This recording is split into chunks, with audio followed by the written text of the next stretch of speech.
Thanks again for watching Sudzin Country. It's short night. This is Frank Wakefield. Hello. Let's welcome Audie Blaylock.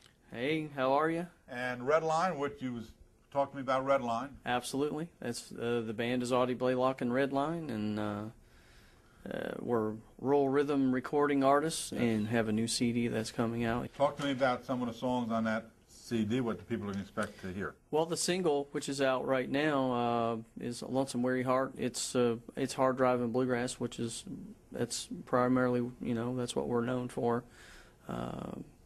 It was actually written by Frank Wakefield. Well, I love Frank. Is it backwards? It's not backwards. Sing it backwards. No, we had to decode it and actually and do it frontwards.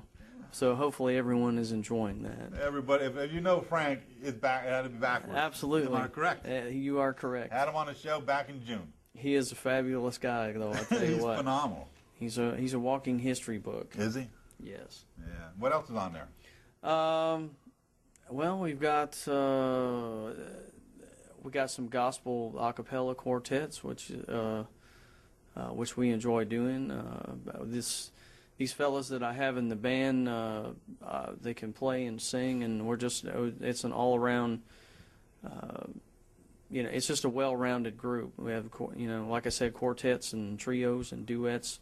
They sing great and they play great. Patrick McAvenue plays fiddle, and he's from the state of Maryland. Matt Wallace plays bass, and he's from Morristown, Tennessee. Evan Ward plays banjo from Cincinnati, Ohio, and Jason Johnson on mandolin from London, Kentucky.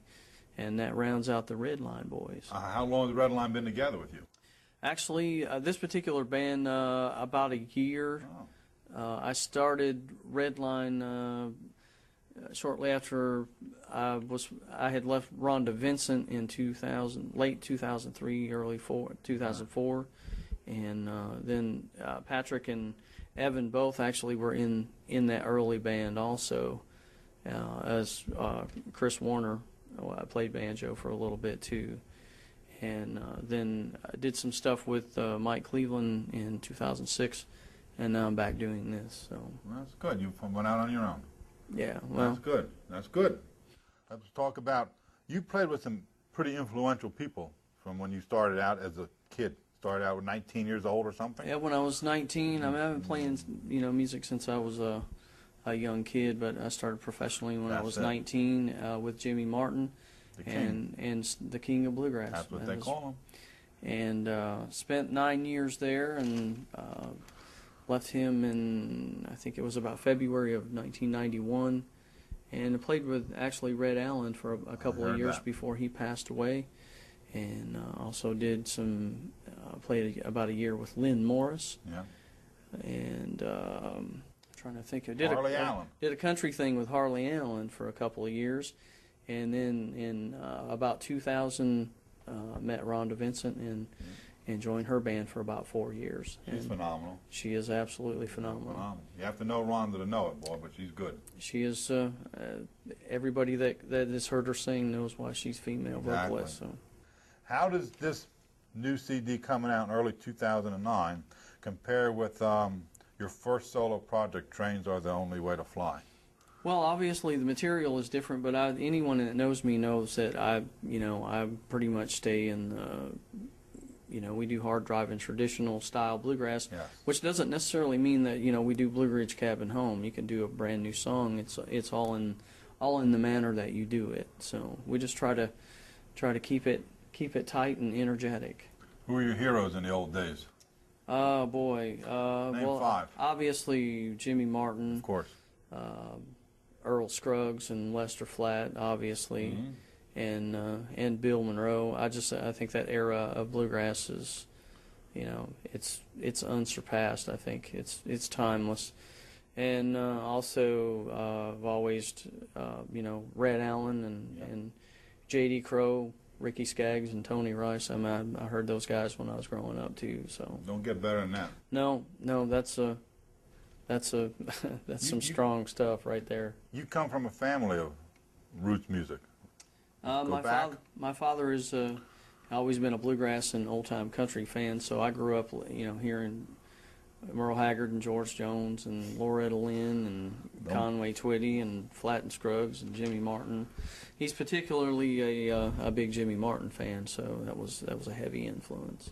You have a Grammy nomination with the Best Bluegrass Band. Well, I had the honor of being involved in a project. Yes. This was about 2005, I think it was.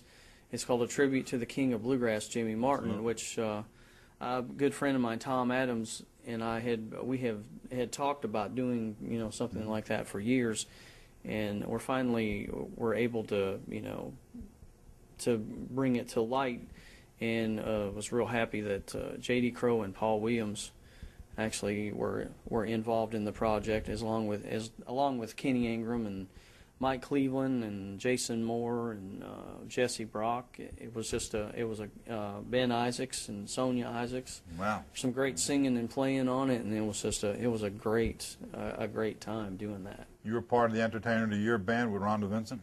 Yes.